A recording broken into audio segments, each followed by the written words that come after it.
प्रिय छात्र एवं छात्राएं, सुप्रभात। हम लोग पिछले दिनों शिक्षण सूत्रों की चर्चा कर रहे थे कि शिक्षण सूत्र क्या हैं।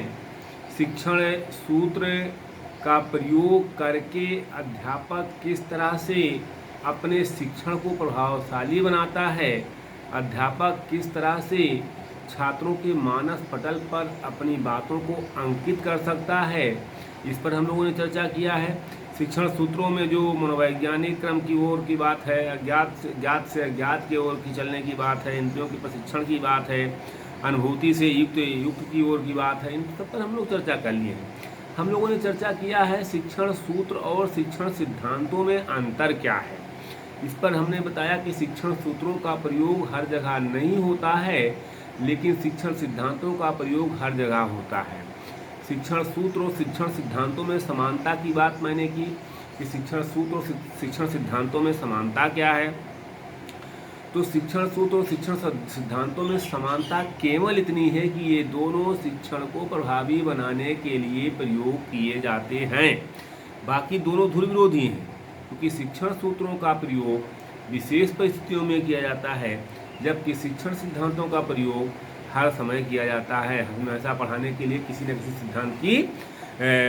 किसी सिद्धांत का प्रयोग किया जाता है। तो हमने 5-6 शिक्षण सूत्रों का चर्चा कर लिया था। आज का जो हमारा टॉपिक है वो है सुगम से कठिन की ओर, यानी सरल से कठिन की ओर। यानी कहने का आशय यहाँ ये है कि कक्षा में विद्यार्थियों के समक्ष अच्छा अधिगम कराने के लिए हमको मतलब शिक्षकों को सबसे पहले सरल चीज़ों को विद्यार्थियों के सम्मुख रखना चाहिए। और जब सरल चीज़ें वो जान जाएंगे तो विद्यार्थी, एक चीज़ क्लास में आप देखिए कि विद्यार्थी जब कोई चीज़ हल कर लेता है, कोई सवाल आप दीजिए हल कर लेता है, तो उसको जब पुनर्बलन मिलता है बहुत प्रोत्साहित होता है और वो कठिन से कठिन काम फिर कर लेता है। अगर प्रारंभ में ही आप कठिन वर्क दे देंगे, कठिन प्रश्न पूछ लेंगे, कठिन सवाल दे देंगे, तो वो हतोत्साहित हो जाएगा और अधिगम प्रभावशाली नहीं हो पाएगा, उसका शिक्षण से रुचि हट जाएगा। तो यहाँ कहने का आशय केवल इतना है कि शिक्षण करते समय विषय वस्तु की कठिनाई के स्तर को बढ़ाने से छात्र हतोत्साहित हो जाते हैं। ऐसी स्थिति में शिक्षक को धीरे धीरे पाठ में आगे बढ़ना चाहिए। पाठ के प्रारंभ में सुगम बिंदुओं को, यानी सरल बिंदुओं को छात्र पढ़ने में सरलता का अनुभव करते हैं, सरलता से उसको ग्रहण कर सकते हैं। इस प्रकार छात्र पाठ को अथवा विषय वस्तु को पढ़ने में और अधिक रुचि लेगा। जब उसको सरल जानकारी मिलेगी और प्रोत्साहन मिलेगा, पुनर्बलन मिलेगा, तो वो रुचि लेगा। ये एक मनोवैज्ञानिक तथ्य है कि बालक जिस कार्य को सफलतापूर्वक कर लेता है उससे उसे पुनर्बलन मिलता है अथवा प्रतिपुष्टि मिलती है, तो जिसके कारण वह उससे कठिन कार्य को भी करने के लिए प्रेरित होता है। मैंने पहले सरल कार्यों के करने के बाद जब उसको प्रतिपुष्टि मिलती है, पुनर्बलन मिलता है, तो वो कठिन कार्य करने के लिए फिर प्रेरित होता है। तो इसलिए सबसे पहले सुगम और सरलता से समझ में आने वाले पाठों को ही पढ़ाया जाना चाहिए और धीरे धीरे विषय वस्तु की कठिनता को कक्षा में लाना चाहिए। अब आप मान लीजिए सबसे पहले विद्यार्थी को संयुक्त राष्ट्र संघ के महासचिव का चुनाव कैसे होता है बताएंगे तो नहीं समझ पाएगा वो।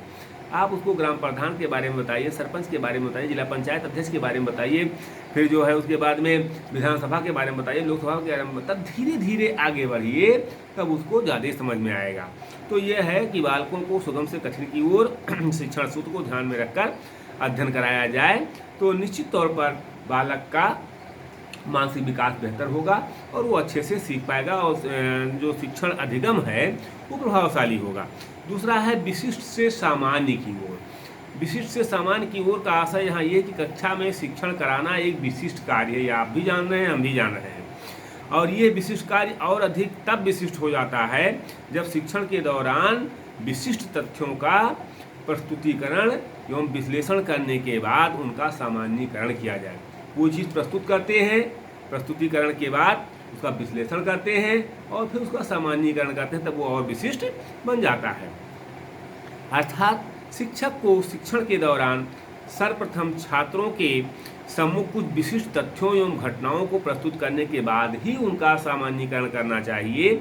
विशिष्ट बातें सरल, सरस, सुगम एवं मूर्त होती हैं, जिन्हें छात्र आसानी से आत्मसात कर लेता है, ग्रहण कर लेता है, उसके मानस पटल पर अंकित हो जाता है। अतः शिक्षण के दौरान शिक्षक को छात्रों के सम्मुख कुछ विशिष्ट मूर्त महत्वपूर्ण घटनाओं को प्रस्तुत करना चाहिए और छात्र जब उन्हें सीख ले तो उनके आधार पर सामान्य सिद्धांतों का निरूपण कर सिद्धांतों का सामान्यीकरण कर देना चाहिए। सामान्यीकरण सरलता से नहीं सीखा जा सकता, क्योंकि ये सबसे बाद में अर्थात सीखने के बाद होता है। तो जो अगला हमारा ये पॉइंट रहा कि विशिष्ट से सामान्य की ओर, पहले विशिष्ट बातों को बता करके फिर सामान्य बातों की ओर ले जाया जाए। अगला जो पॉइंट है वो है मूर्त से अमूर्त की ओर। कभी कभी शिक्षकों को शिक्षण के दौरान बहुत ही कठिन समस्याएं उत्पन्न हो जाती हैं, ये हम जान रहे हैं, जो शिक्षक होंगे, शिक्षक लोग जानते होंगे, क्योंकि कक्षा शिक्षण करना बहुत आसान काम नहीं है। ये तो एक सामान्य लोग ये बोल देता है, अरे कुछ क्या कर रहे हो, कुछ नहीं कर तो पढ़ाओ कहीं। मैंने लगता है पढ़ाना बहुत सरल काम है। मेरे हिसाब से पढ़ाना सबसे कठिन काम है, क्योंकि यहाँ सजीव लोग बैठे हुए हैं। इंजीनियर का काम कुछ नहीं, पंखा चला दिए, ऑन कर दिए, चल रहा है। लेकिन शिक्षक के सामने शैक्षिक परिस्थितियाँ कैसे निर्मित की जाएं। क्लास में आपके क्लासरूम में अगर 100 बच्चे हैं या 50 बच्चे हैं तो 50 परिवार से आते हैं, 50 तरह के समाज से आते हैं, 50 तरह के सोच के आते हैं, 50 तरह की मानसिक स्थिति उनकी होती है, 50 तरह के उनके मानसिक स्तर होता है उनका। हर तरह के प्रश्न को आपको जवाब देने के लिए एक्टिव रहना पड़ेगा, यानी शिक्षक एकदम सतर्क रहता है।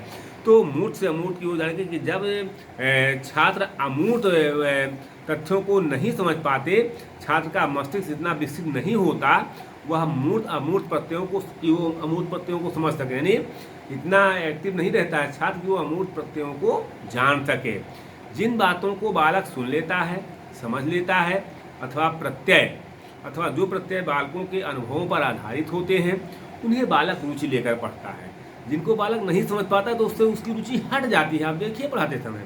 तो इसलिए उसको हम लोग कहते हैं कि हाँ, जब विद्यार्थी बैठ के पढ़ाते हैं तो पीछे बैठ के लिखते हैं कि शिक्षण में रोचकता लावें, शिक्षण को सजीवता लावें। क्यों? इसीलिए कहते हैं कि शिक्षण में रोचकता नहीं होगी तो विद्यार्थी सीख नहीं पाएगा। तो ये मनोवैज्ञानिक सत्य है। छात्र ऐसी बातों को अधिक से अधिक जानकारी लेना चाहता है, तथा छात्रों को सर्वप्रथम ऐसी वस्तुओं तथा तथ्यों और प्रत्ययों के संबंध में जानकारी कर उनका मस्तिष्क विकास करना चाहिए। जब शिक्षक को ये महसूस होने लगे, जब शिक्षक ये जान जाए कि छात्र का मानसिक विकास पर्याप्त मात्रा में हो चुका है, तो उन्हें अमूर्त वस्तुओं का ज्ञान प्रदान कराना चाहिए या अमूर्त वस्तुओं का ज्ञान देना चाहिए। कोई भी विषय पढ़ने से पूर्व उसकी गहनता के संबंध में विचार करने से पूर्व उससे संबंधित छोटी छोटी बातों को, स्थूल बातों को समझें। स्थूल बातों को बताना अच्छा रहेगा, छोटी छोटी बातों को बताएंगे तो छात्र अपने आप जान जाएगा। जैसे आप सदनागरिकता, मान लीजिए उत्तम नागरिकता के गुण पढ़ा रहे हैं नागरिक शास्त्र में, तो उत्तम नागरिकता के कौन कौन से गुण हैं, इसको पढ़ाने से पहले महापुरुषों की जीवनी बतानी चाहिए। जैसे ईसा हुए, बुद्ध हुए, रामचंद्र हुए, मर्यादा पुरुषोत्तम श्री राम हुए या गुरु नानक हुए। तो इन महापुरुषों की जब जीवनियों को बताएंगे तो बालक को समझने में आसानी होगी कि ये सब गुण, सद्गुण गांधी के बारे में बताइए, विनोबा भावे के बारे में बताइए, टैगोर के बारे में बताइए, विवेकानंद के बारे में बताइए, तमाम जो हमारे महापुरुष हैं उनके बारे में बता करके, तो जब बालक का मानस पटल पर उनके विचार अंकित हो जाते हैं, उनके गुण अंकित हो जाते हैं, तो उसको सद्गुणों एवं सदचरित्र की शिक्षा प्राप्त करने में आसानी होती है। तो इन सब चीज़ों को ध्यान में रखना चाहिए। फिर हम अगले लेक्चर में इसको पूर्ण करेंगे। जो अगला पॉइंट है, खंड से संपूर्ण से खंड की ओर, अनिश्चित से निश्चित की ओर 3-4 पॉइंट बचे हैं, उस पर हम फिर चर्चा करेंगे। आपको वीडियो अच्छा लगा हो तो लाइक और सब्सक्राइब जरूर कीजिएगा। ये बीएड और डीएलएड और बीटीसी के विद्यार्थियों के लिए बहुत ही उपयोगी है, और एक शिक्षक के लिए सबके उपयोगी है, सबके लिए उपयोगी है, क्योंकि शिक्षा ही जीवन है और जीवन ही शिक्षा है। बहुत बहुत धन्यवाद आपको।